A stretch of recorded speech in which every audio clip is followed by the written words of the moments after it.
هبا بآياتنا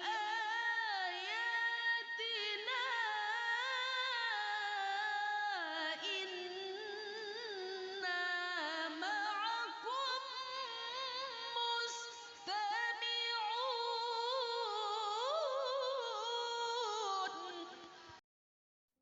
Assalamualaikum warahmatullahi wabarakatuh. Alhamdulillah, alhamdulillahi rabbil alamin. Wahdahu wassalatu wassalamu ala asrafil anbiya'i wal mursalin wa ala alihi wa sahbihi ajmain, amma ba'du. Bersyukur kita kepada Allah Subhanahu wa taala dengan mengucapkan alhamdulillahi rabbil alamin, dan bersalawat kita kepada Nabi Muhammad sallallahu alaihi wasallam dengan ucapan Allahumma salli ala sayyidina Muhammad wa ala ali sayyidina Muhammad.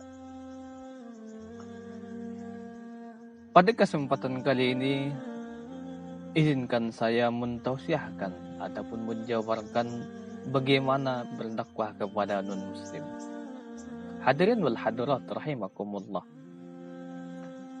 Islam adalah agama yang toleran. Tetapi walaupun seperti itu, di dalam agama Islam tidak dibenarkan bahwasanya kita menganggap agama lain tidak benar. Kenapa seperti itu? Karena banyak terjadi di masyarakat kita. Sebab dia berprinsip seperti itu, menganggap agama lain tidak benar, maka banyak terjadi peristiwa-peristiwa yang tidak mengenakan.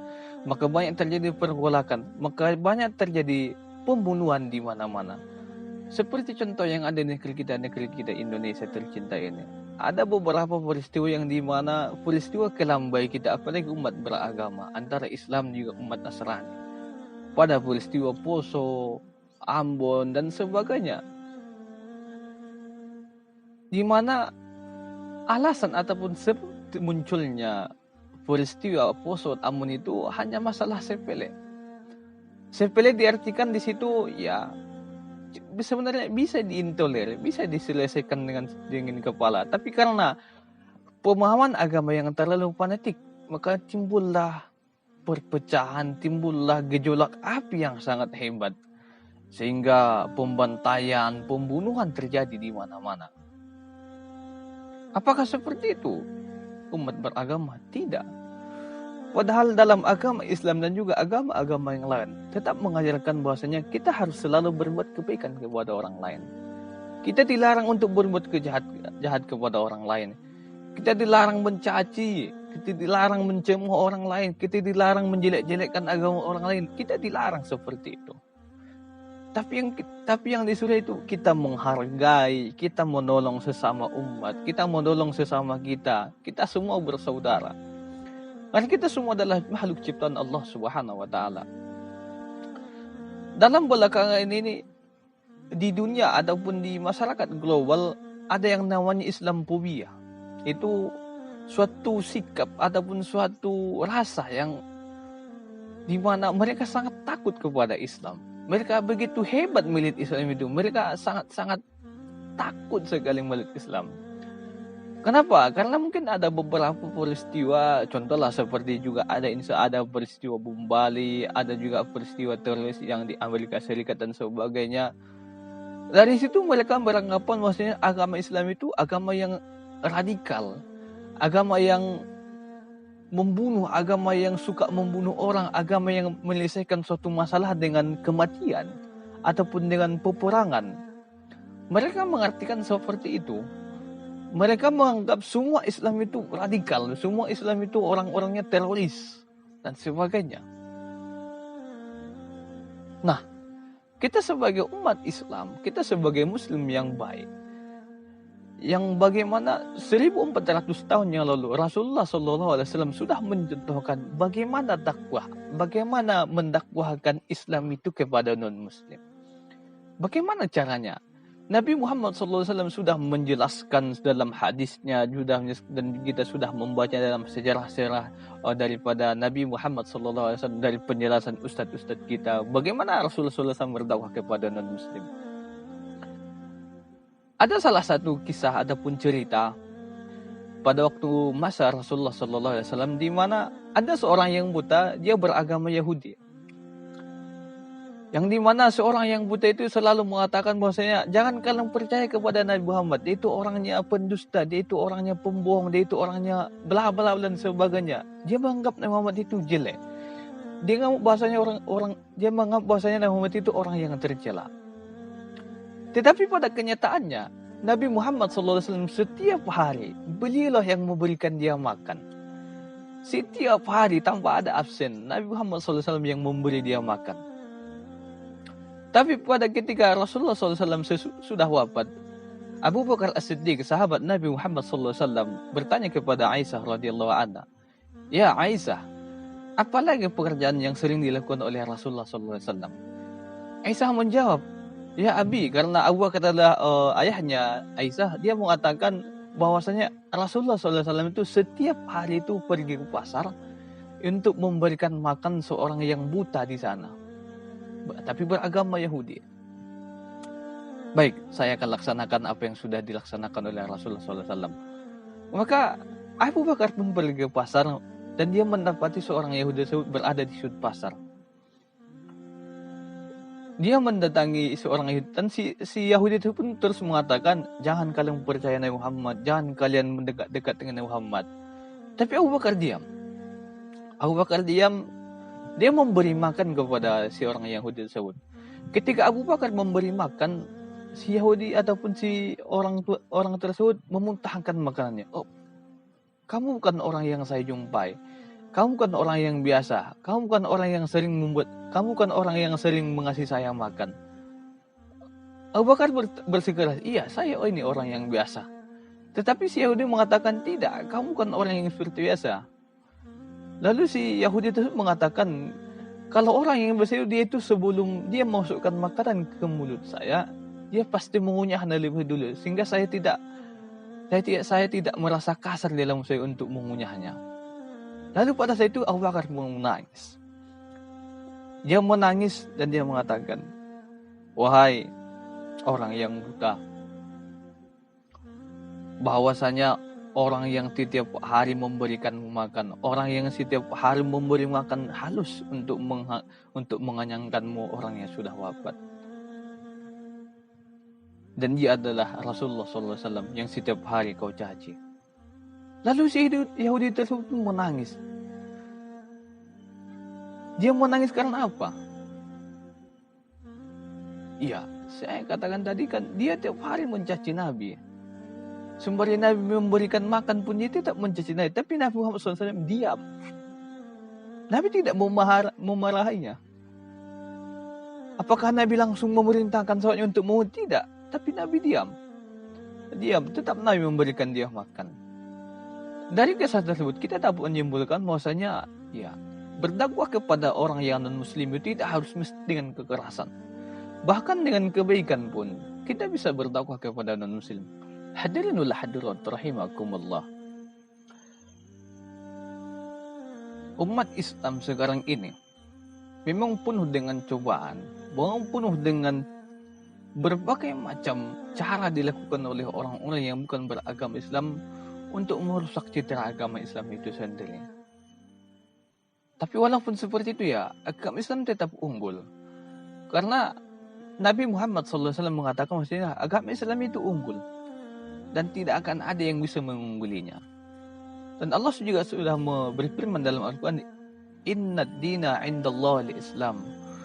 Sesungguhnya agama di sisi Allah ialah agama Islam. Jadi kita sebagai Islam jangan kita risau terhadap bagaimana Islam nanti ke depannya.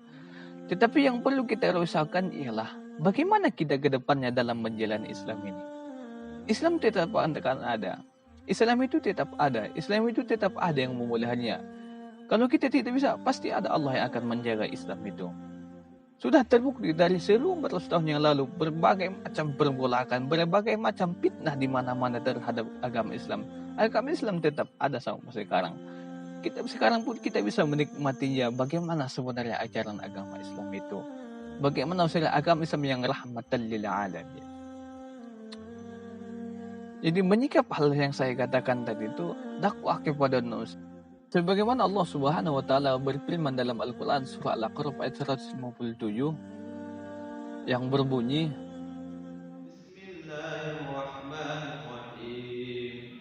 Alladzina yattabi'una ar-rasula an-nabiyyal ummiyal ladzi yajidunahu maktuban 'indahum fit-taurati wal injil ya'muruhum bil ma'ruf wa yanhahum 'anil munkar wa yuhillu lahum at-tayyibati wa yuharrimu 'alayhim al-khaba'itha wa yad'u 'anhum israhum wal a'lal allati kanat 'alayhim فالذين آمنوا به وعزروه ونصروه واتبعوا النور الذي أنزل معه أولئك هم المفلحون. dari penjelasan ayat tersebut, Allah Subhanahu wa taala menjelaskan bahwasanya orang-orang yang mendapat rahmat Allah Subhanahu wa taala adalah orang-orang yang menunaikan perintah Allah Subhanahu wa taala seperti orang yang salat, orang yang berpuasa, orang yang membayar zakat, dan orang-orang yang mengerjakan seluruh perintah dan mencegah daripada kemungkaran. Ayat ini menjelaskan kekeliruan orang Yahudi pada zaman Rasulullah SAW mengatakan mereka lah orang-orang yang mendapat rahmat dari Allah Subhanahu wa taala. Padahal Allah sudah mengatakan orang yang mendapat rahmat oleh Dia, orang yang saya katakan tadi di awal, berzakat, berpuasa, sholat, dan sebagainya, orang yang mengerjakan amar makruf nahi mungkar. Tapi pada masa Rasulullah SAW, orang Yahudi mengatakan bahwasanya mereka lah orang-orang yang mendapat rahmat dari Allah Subhanahu. Mengapa mereka beranggapan seperti itu? Ya, menurut mereka, ya mereka lah umat yang dikasih, umat yang selalu diperhatikan oleh Allah. Kenapa? Karena dalam sisi sejarahnya, nabi-nabi itu berasal daripada keturunan dari bangsa mereka, dari Bani Israel kebanyakan. Jadi mereka beranggapan bahwasanya ya kamilah orang yang mulia, kamilah orang yang selalu dikasihani oleh Allah Subhanahu wa taala. Padahal bahwasanya kita ketahui bahwasanya Nabi Muhammad SAW diutus oleh Allah Subhanahu wa taala sebagai nabi yang terakhir. Sebagai nabi, sebagai penutup para nabi adalah untuk menyempurnakan ajaran-ajaran yang sebelumnya dibawa oleh para nabi, mulai dari Nabi Adam sampai kepada Nabi Isa. Nabi Muhammadlah sebagai penyempurnanya. Walau juga sudah jelas dikatakan dalam kitab-kitab sebelum itu, dalam kitab Injil dan Taurat, di situ dikatakan bahwasanya apabila nanti kamu berjumpa dengan Nabi yang terakhir, Nabi Muhammad SAW, maka ikutilah dia. Di situ sudah jelas dikatakan apabila kamu masih hidup semasa dengan Nabi terakhir, ikutilah dia, berimanlah kau kepadanya. Tetapi orang Yahudi pertama sebelum tahu bahwasanya Nabi Muhammad itu berasal daripada bangsa Arab, mereka sangat menunggu-nunggu. Kapan Nabi terakhir itu muncul? Dari bangsa mana Nabi ini akan muncul begitu? Tapi ketika mereka tahu bahwasanya Nabi Muhammad SAW bukan berasal daripada bangsa mereka, dari bangsa Bani Israel, tetapi berasal dari bangsa Arab, mereka langsung ingkar. Padahal sebelumnya mereka sangat menunggu-nunggu Nabi terakhir ini. Mereka sangat menunggu-nunggu Nabi yang sudah dikatakan dalam kitab-kitab mereka. Tetapi pada ketika Nabi Muhammad SAW sudah dilahirkan ke dunia ini, tapi berasal dari bangsa Arab, mereka langsung mengingkari ini dia bukan Nabi terakhir. Mereka mengingkari. Mereka tidak meyakini. Mereka tidak mau mengakui bahwasanya Nabi Muhammad itu adalah Nabi yang terakhir. Padahal sebelumnya mereka sangat menunggu, sangat menanti-nanti Nabi terakhir tersebut. Dan mereka sudah berjanji, dalam kitabnya juga dikatakan apabila Nabi terakhir muncul maka ikutilah dia. Ikutilah ajaran yang dibawanya. Tetapi pada kenyataannya mereka mengingkari, bahkan mereka merubah-rubah ayat ataupun mereka merubah wahyu ilahi yang ada pada kitab-kitab mereka. Mereka membelokkan isi daripada kitab-kitab mereka. Di dalam ayat lain Allah Subhanahu wa taala juga berfirman dalam Quran surah Asy-Syu'ara ayat 15 mengatakan bahwasanya Di dalam ayat yang lain Allah Subhanahu wa taala berfirman dalam Quran surah Asy-Syu'ara ayat 15 yang berbunyi, قال كلا فاذهبا بآياتنا إنا معكم مستمعون.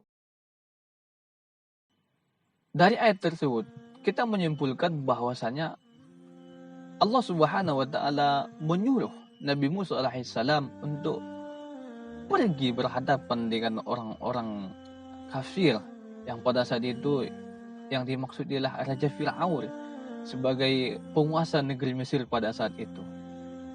Allah Subhanahu wa taala memerintahkan Nabi Musa untuk pergi berdakwah kepada Raja Fir'aun dengan didampingi oleh saudaranya itu Nabi Harun alaihissalam. Allah Subhanahu wa taala, maka pergilah kamu untuk mendakwahkan kepada mereka, seru mereka kembali kepada Allah Subhanahu wa taala, seru mereka kembali untuk menyembah Allah Subhanahu wa taala. Dan aku sudah mengabulkan permintaanmu.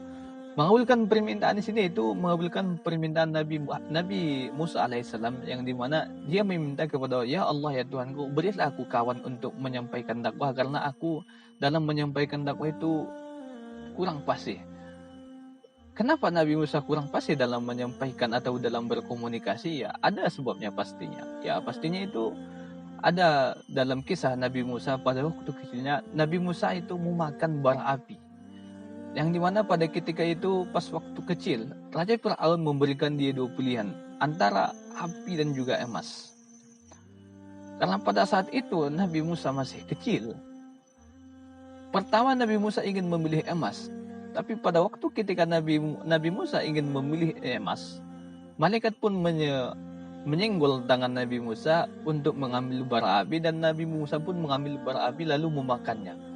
Maka akibat daripada itu, Nabi Musa pun terbakar lidahnya. Jadi dia pun untuk berbicara atau berkomunikasi kurang fasih sehingga dia pun meminta kepada Allah untuk memintakan agar saudaranya ikut membantu dia dalam berdakwah kepada Raja Fir'aun pada saat itu.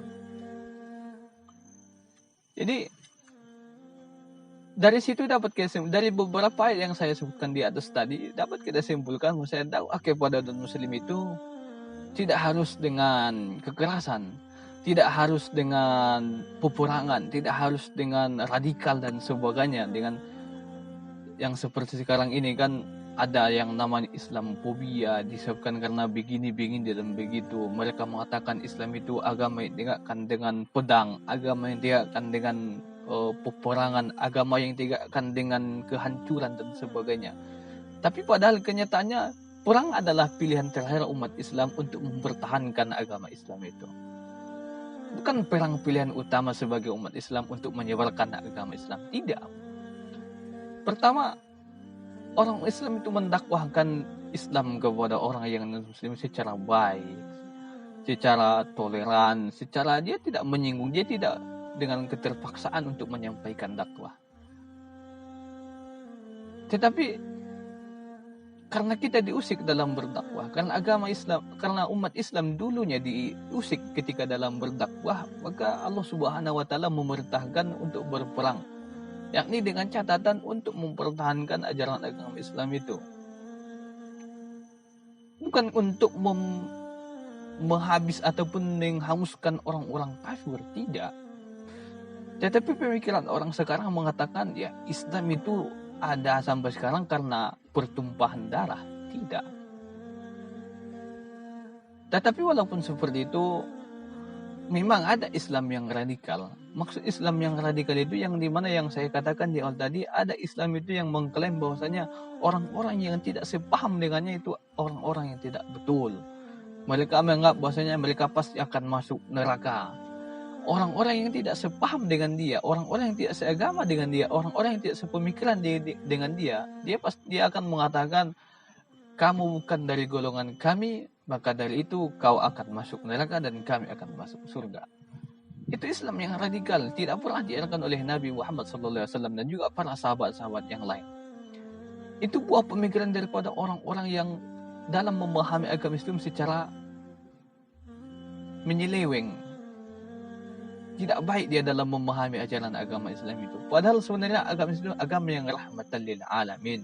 Sebagaimana Allah Subhanahu wa taala berfirman dalam Al-Qur'an, "Wa ma arsalnaka illa rahmatan lil alamin." Dan tidaklah kami utus kamu ya Muhammad kecuali sebagai rahmat bagi sekalian alam. Dari situ kita dapat menyimpulkan bahwasanya Nabi Muhammad sebagai pembawa ajaran agama Islam itu sebagai orang yang menyampaikan dakwah Islam dengan tujuan bahwasanya Islam ataupun Nabi Muhammad membawa ajaran Islam itu sebagai agama yang rahmatan lil alamin. Semua yang ada di dunia mendapatkan rahmat daripada Islam itu sendiri, baik kepada manusianya, daripada hewannya, daripada tumbuh-tumbuhannya, dan semua yang ada di dalam dunia ini mendapat rahmat daripada Islam yang dibawa oleh Nabi Muhammad SAW.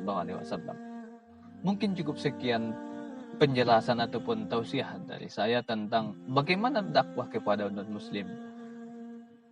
Mungkin itu yang dapat saya sampaikan. Kurang dan lebihnya saya mohon maaf. Wallahul muwaffiq ila aqwamit thoriq. Assalamualaikum warahmatullahi wabarakatuh.